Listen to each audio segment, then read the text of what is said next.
Сәлеметсіңдер ме балалар? Бұл бірінші сынып математика сабағы. Бүгін бізде 71-ші сабақ. Есептер шығару. Есептер шығарасың. Нөмірі бірінші есеп. Ертеде адамдар сауда жасау үшін жолға түйемен шыққан. Оны керуен деп атаған. Есеп құрастыр, сұлбасын сал, оны шығар. А нұсқасы бойынша балалар есептің берілгеніне назар аударайық. Бірінші керуенде 20 түйе, екінші керуенде 10 түйе. Бізге мұнда барлығын табуымыз керек екен. Ал қалған Ә, Б нұсқалары осы есепке кері есептер құрастырылған екен, балалар. Нөмірі бірінші есептің А нұсқасы бірінші керуенде 20 түйе, екінші керуенде 10 түйе болды. Бізге мұнда барлығын табуымыз керек болды. Ол үшін біз шешуінде 20-ны 10-ға қосамыз 30. Жауабы барлығы 30 түйе бар. Сұлбасын сызбала қойыңдар балалар қасына. Яғни бізге барлығы белгісіз болып тұр, Келесі Ә нұсқасы бірінші керуенде белгісіз, екінші керуенде 10 түйе. Барлығы 30 түйе. Ол үшін біз шешуінде 30-дан 10-ды азайтамыз 20. Жауабы бірінші керуенде 20 түйе бар.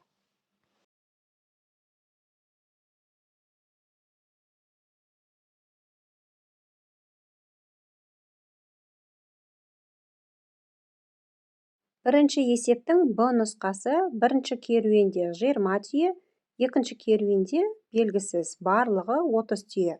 Шешуі 30-дан 20-ны азайтамыз 10. Жауабы екінші керуенде 10 түйе бар. Сұлбасын сызбала қойыңдар.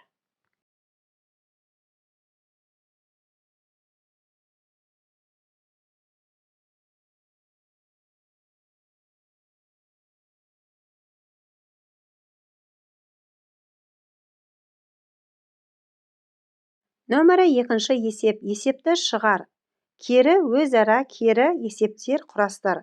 Олардың біреуін шығар. Бірінші түйеге 40 килограмм, ал екіншісіне 50 килограмм жүк артылған. Екі түйеге барлығы неше килограмм жүк артылды. Есепті А нұсқасы деп алайық. Бірінші түйеге 40 килограмм, екінші түйеге 50 килограмм. Мұнда бізге барлығын табуымыз керек. Ол үшін біз шешуінде 40-ты 50-ге қосамыз 90. Жауабы екі түйеге 90 килограмм жүк артылды. Ә нұсқасы деп алайық.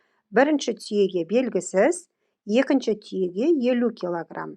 Барлығы 90 килограмм. Шешуінде 90-нан 50-ді азайтамыз 40. Жауабы бірінші түйеге 40 килограмм жүк артылды.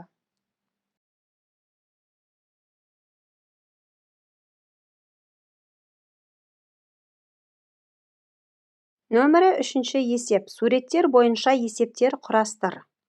Мұнда балалар бір ат тұр екен, ал қарама қарсы бетте 3 ат. Яғни бірге 3-ті қосамыз 4. Келесі барлығы 4 еді, біреуі кетіп бара жатыр, балалар. Яғни 4-тен 1-ді азайтамыз 3.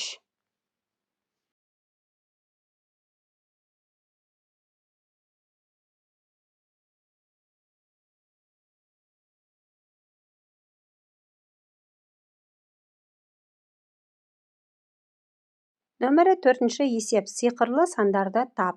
Мұнда 3 түйе тұр, балалар, тең 90-ға деп тұр.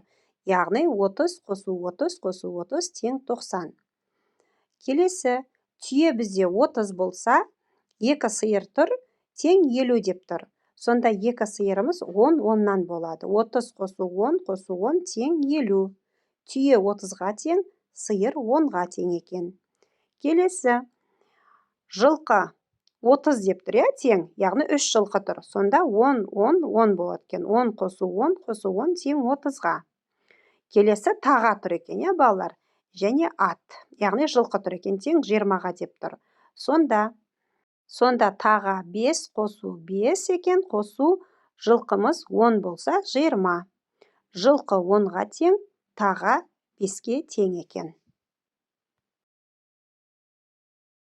Осымен балалар, бүгінгі сабағымыз аяқталды. Келесі сабақта кездескенше.